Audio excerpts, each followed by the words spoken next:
নমস্কাৰ কবি দীপজ্যোতি দা আবৃত্তি কৰিছোঁ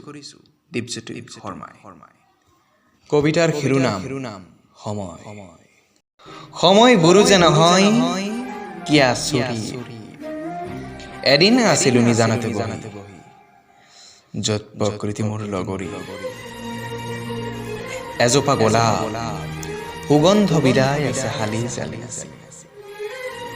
যি সুগন্ধত বাস্তৱ জীৱনৰ পৰা গলো কিছু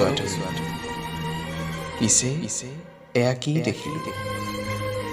এজাক উদণ্ড বলিয়া বতাহ যি বতাহে চূৰ্ণ বিচূৰ্ণ কৰি উৰুৱাই লৈ গ'ল মৰমৰ গোলাপ মই উমানকে নাপালো পিছে বৰ দুখ চকুৰ আগতে প্ৰকৃতিৰ এনোৱা বিলাহী দেখি